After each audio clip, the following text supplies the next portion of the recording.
What's up, everybody? Hopefully, everyone's doing awesome.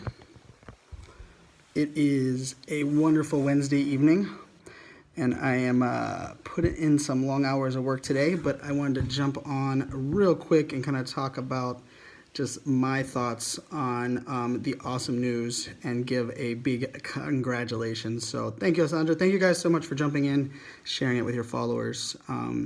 I wanted to, if those of you that didn't know it, hey John, how's it going? That didn't hear the awesome news, but Periscope got voted, or the App Store named Periscope the #1 or best app of 2015. Hey Jim, hey Chef Levizette, thanks Chris for sharing. Thank you all for sharing the broadcast, sharing it to Twitter especially as well, which is really awesome. See that, it's awesome news that it got voted #1. Periscope did a blog post telling people, thank you, and kind of going out and above and beyond. But for me, it was interesting to see. I didn't think Periscope would have got #1. That's for sure. It wasn't something that I would have expected. But actually, I think the reason that it actually got #1 is actually the Periscope Summit right there.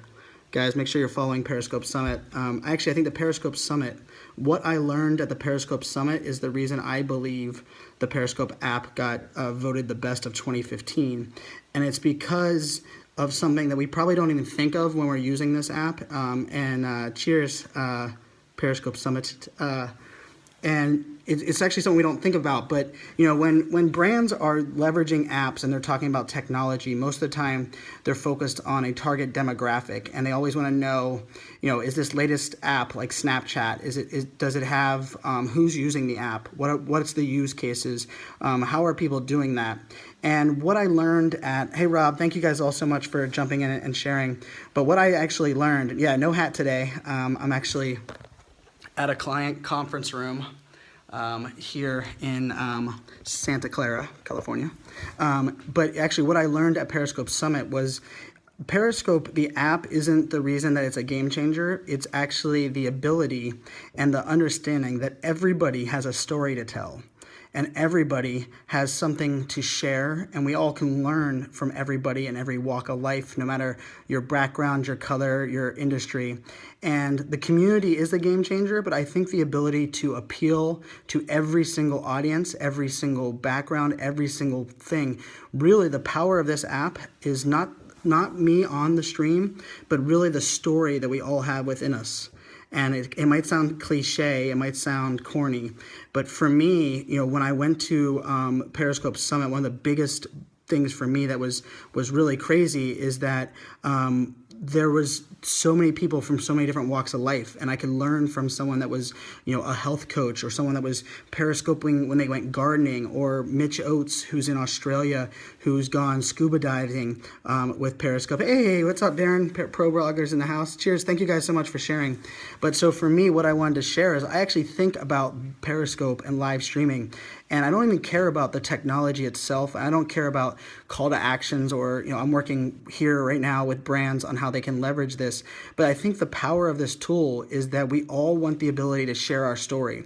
And I think we're living in a new time that no one can feel isolated or solo, because if you have unique hobbies, if you like, underwater basket weaving, you can Periscope about underwater basket weaving, and it's not just about telling your story at your local farmer's market, or telling it at your local library, or maybe a YMCA or something in your area. You're able to actually share that story with the world. So unlike every other app, let's say Facebook Live. Facebook Live is actually live streaming to people who already know who you are. And what really is the game changer here is you're able to post this to Twitter and connect with people that have a shared purpose and passion that probably don't already know you. Meerkat actually, to answer that question, Meerkat actually does it with GoPro. I believe GoPro isn't the connection here.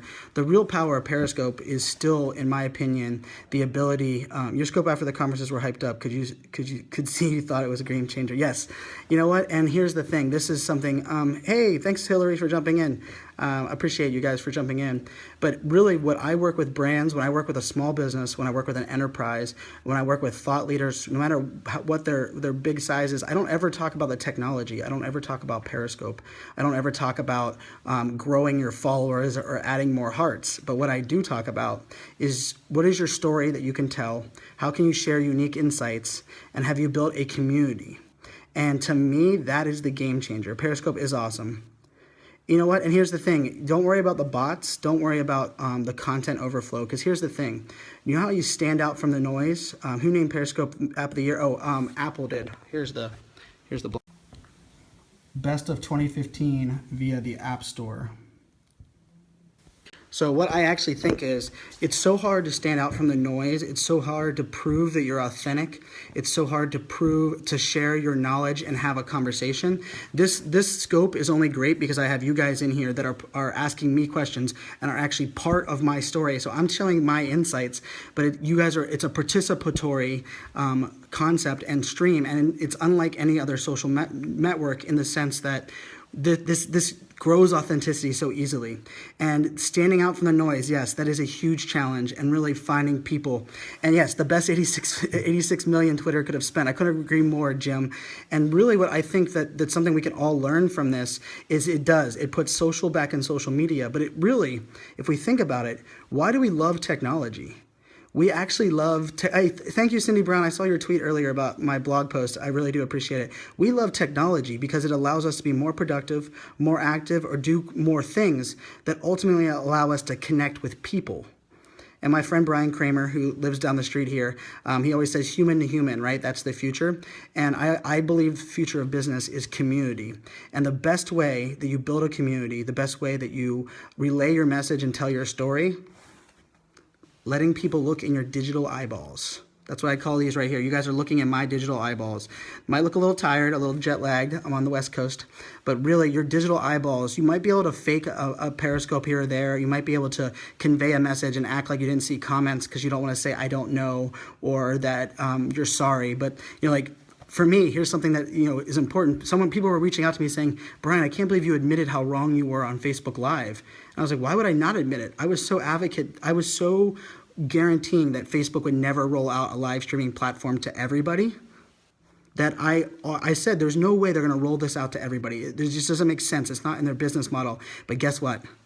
They did, and I have to admit that I'm wrong. So responding to comments, engaging, providing value, and then ultimately, when you let someone look in your digital eyeballs and you're willing to say, I don't know, tell the truth, and convey your message and respect people's time, it is a game changer. So to me, to the authenticity is the secret. And the crazy part about authenticity and the crazy thing about transparency and video is it doesn't guarantee someone will trust you. But it does guarantee that someone will see who you are and they'll be able to build trust faster than anywhere before. I've told this story a lot, but for me, I spend a year building a really good, strong relationships on Twitter to really, leverage and become friends with people. On live streaming, it's a month or a couple months, and all of a sudden, so I've been watching someone stream, and they're looking on my streams. All of a sudden, those stories, that relationship, it doesn't take a year. It's now amplified. And that is, to me, the game changer. Periscope has allowed me to connect globally with so many people. Yes, we are no longer, Periscope proves that we are not limited by our border, our backgrounds, our where we live in the world, on the ability to collaborate and truly build audience. My signature speech is about how to build trust and relationships. I love hearing that, Hillary. Why do you think set Periscope apart from other streaming services? Periscope, in my opinion, because they had Twitter backing them, which is a big thing, because then live streaming is already very vulnerable for brands and people. And when you have an app like Meerkat, which is a startup, people are already taking a risk by doing live streaming. So it's a second risk by going after a small startup that might go away. And to me, that's a big change. We need a beard tribe. And so that was a big piece. I think the other thing they did really, really well is they understood the value in Periscope is a lot less in the idea of putting a whole bunch of stuff on screen and not being willing to adapt. But the UI, yes, there it is, Jim. For exactly where I was going. They focused on the idea that, here's the thing. People always ask me, Brian, well, when you upload your video onto YouTube, it's not like the perfect content. It's not exactly clear. It's not exactly everything. Well, guess what? Guess what it is? And thanks, Moto, for sharing my scope. Guess what? My target audience is watching this on their phone. And guess what this is perfect for? It's perfect for watching on your phone. It's perfect quality, and I can engage and I can build an audience and understand where my audience is. What are your thoughts on virtual augmented reality? I love VR. I'm a Robert Scoble disciple, so I believe VR is a big game changer and something that we could implement across the board. I think VR is going to go from being something cool and a kind of something that's out there to something that we are starting to look at for test running and training and some of these things that we really could do some great things. So for me, the reason I love Periscope and I think Periscope app is such powerful is you don't even have to be on video to get value from this app. What other app do you know of that you could call this your favorite app and you could have never done a Periscope live stream? How many people here that are commenting that have never done it? Put a number 1 in the comments if you've never done a live stream and yet you're on here listening to mine. I would love to hear if there's anyone that's in here, because I've found so many people that said, Brian, Periscope has changed my life, and I've never hit the button. And that, to me, is something that Periscope got right, because every other app, if you're not using the main function of the app, you sure as heck aren't calling it a game changer and a great app. But because this app allows for conversation, community, and really you can add value without ever being on video, without ever using the main feature of this tool. And to me, you match that with every walk of life, every business, every background, I can tell you there isn't an industry that I believe it can't leverage this technology. And I've had people talk about funeral homes. I've had people talk about tax collectors. And every time I believe there is a way, because I think everyone has a story. And if every brand is great because they have great people, and every person has a story, guess what?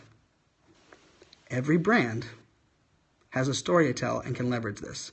The million-dollar question is, how can Twitter monetize Periscope? It's not. I think actually that's the wrong million-dollar question. I actually think the million-dollar question is, how can Periscope, or how can Twitter embrace and allow Periscope to actually grow and turn followers from lurkers to power users on Twitter?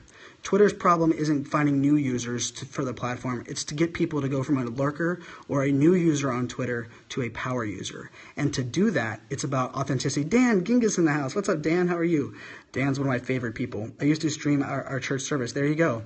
So for me, guys, recapping this for you guys that are just jumping on, Apple Store just announced today that Periscope is the best of 2015. Well, you know what, Matt, hey, what's up, Matt? Matt Rappaport's in the house. I love the qualities of Periscope you highlighted in your video and blog post. Oh, thank you so much. Yeah, and that's really, my blog post, for you guys that haven't read it, it's up on my website now, isocialfans.com, and it wasn't supposed to take, it wasn't meant to take a shot at Facebook, because I actually think Facebook live streaming is a game changer, and it's great because it now validated live streaming.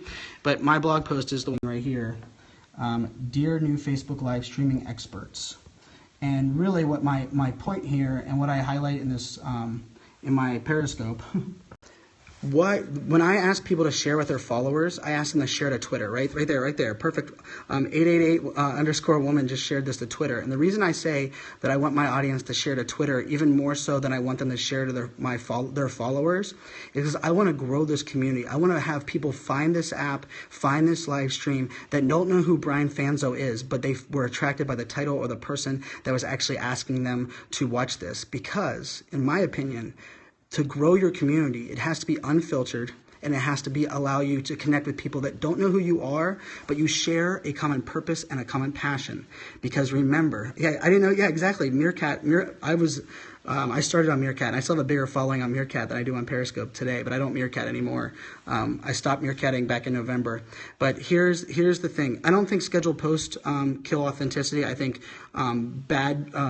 piss poor engagement and people that use automation as an excuse to not have to be social on social media are actually ruining it. But here's I guess the piece for me that is really, really important is that the big piece, I'm not Meerkatting anymore because I think Meerkat lost their way, forgot about how important the community was, and innovating and focusing on empowering the community. They've lost their way in that sense. Hey, Lane, how's it going? So for me, to kind of like bring this whole thing around, is what Periscope allows us to do is allows us to build authentic relationships, but also share this to Twitter and have an unfiltered group. Because the difference between Facebook as a network and Twitter communities that I'm building, Facebook, when you're connecting with people on Facebook, it's people connecting to people. But on Twitter, When I have I host a Twitter chat show, guess what that Twitter chat show is? It's a hashtag. You don't have to follow Brian Fanzo. You follow the hashtag because the hashtag is the glue for the conversation that the community is coming together around. And Periscope, because it leverages Twitter and it allows us to post this to Twitter, have our audience share this to Twitter, not only does it allow us to leverage the networking benefits, but it allows us to build a community of people that might not like every scope Brian Fanzo scopes, but guess what? They all of a sudden love when I talk about personal branding or technology or influencer marketing. For me, the game changer in Periscope is that we can all tell our story because we all have a story to tell, and we're able to push this and share it to Twitter. And Twitter is an unfiltered fire hose of communities, and that, in my opinion, is a game changer. So with that, I will bid you guys adieu. Thank you so much for jumping in. Give a shout out to Apple. I'm going to tweet out this this picture right now. If you guys retweet this off of the account, give some Periscope some love, as they it is definitely probably a big day in the Periscope world. So if Meerkat could post directly to Twitter, what would you think of it? No, I don't think Meerkat's problem, Dan, was not posting to Twitter. It was their ability that they forgot what was making them awesome, and it was the people and the community, not the crazy technology with all these crazy APIs and these stupid decisions. So with that, I'm going to get out of here. Thank you guys so much for tuning in. Remember, find a way to show you care. Go above and beyond to find a way to thank somebody and make a difference in someone else's life. When you do that, and something as simple as a smile or a thank you, they'll remember you, and that's where it all starts. Cheers, my friends.